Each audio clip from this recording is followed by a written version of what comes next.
Mummy બોલો બેટા. શું બધું લઈને બેહ્યું? ફ્રીજ સાફ કરવા. ફ્રીજ સાફ કર્યું? એક અમાર તો ચાલુ છે પ્રોગ્રામ. પણ થોડા ટાઈમે પણ કરતું રહેવું કરવું જ પડે. પડે ને તાર. કઈ વસ્તુ બગડી જઈએ અને કઈ એક્સપાયર થઈ છે બધી ખબર પડે. ખબર પડે એટલે જ ને. તો જેટલો બધો સામાન હે એટલા ફ્રીજમાં તો આપણે આપણે તો નેનું ફ્રીજ તો હે. એનું ફ્રીજ હોય મોટું હોય. મોટા વધારે સામાન ડબલ ડોર આ બધું બનાવવું હોય એકવાર જો મંચુરિયન એકવાર બનાવી દઉં. જેટલો આ સોસ બધો ગવાળો લાવી દેવાનો. જેટલો સોસ વાપર્યો અને આવડી મોટી બોટલ લાવી આ દીધી. બધા સોસો ને વધારે ના વપરાય. ગરમ પડી એટલે આપણે માપના વાપરીએ એટલે. બીજું રાખું તા ફ્રીજમાં બતાવજે. બીજમાં કાજુ બદામ હતા. જ્યાં કાજુ બદામ એટલે શેર રહ્યા આ ડબ્બામાં.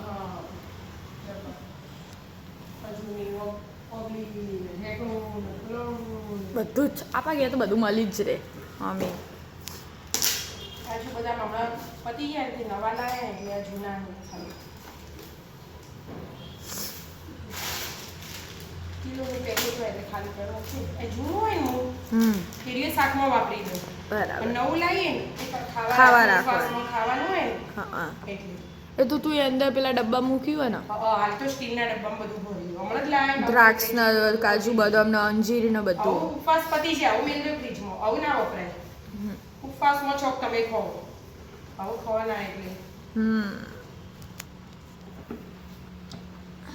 જો આ ગુંદર પડ્યું શિયાળામાં. ગુંદર ઓ શિયાળામાં તું બનાવી તાર માટે એવું આ બંટીની તોદડા યસ નહીં બનાવતા આપણે બંટીની ઓ વાહ એ રહી. બરાબર. અને આ ગંઠોળો અને સૂંઠ પાવડર. સૂંઠ પાવડર અને આ ખસખસ ખસખસ આપા પેલા લાડુન ઉપર નાખી હતી લાડુ ઉપર નાખીએ. આ એ ખસખસ જ છે બધા લગાવેલા જ છે સ્ટીકર. જો ગંઠોળા પાવડર ગંઠોળા એટલે તો રીંગો ભરાઈ દીધી.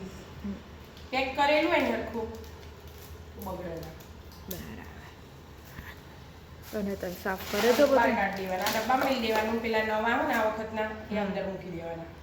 બરાબર. આ બધા પાવડર એના બનાવેલા બધા પાવડર ના જો હા ને સસ્તું હોય ને આદુ એટલે દળી દેવાનું અને આખી બોટલ ભરી દીધી. કિલો આદુ લાવી હતી ઘરમાં છોડે મૂકવી દીધું. બરાબર. અને પછી પાવડર કરી દીધો એ હા એટલે સૂંઠ કહેવાય સૂંઠ પાવડર. સૂંઠ પાવડર. પછી આર્યો હોય આ તો સેન્ડવિચનો આ સેન્ડવિચ મસાલો આપણે હા આપણે ઘેર બનાવેલો સેન્ડવિચ મસાલો.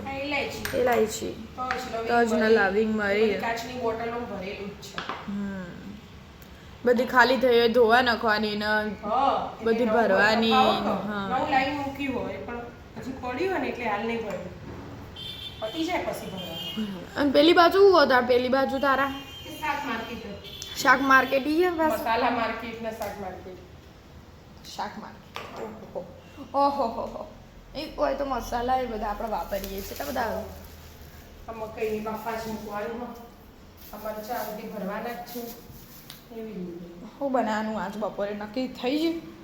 નક્કી કોઈ કરીને હજી તારા પપ્પા આવો તારમાં નક્કી કરાય ને એટલે હજી નક્કી નહીં હું બનાવવાનું એ ના તારા પપ્પા ચા પીવા મેં બેહીએ ને હા એટલે બપોરે હું ખાવું હોય પૂછી લઉં એટલે એ જે કોઈ ને આ બનાવશે એ બનાવી દેવાનું બરાબર. સાફ કરો શાંતિથી એને બધું પછી ગોઠવી દો બતાવજો ખાલી ખમ ફ્રીજ ખાલી લુસી તૈયાર કોઈ નહીં તને હેડો તા બધો સામાન મૂકો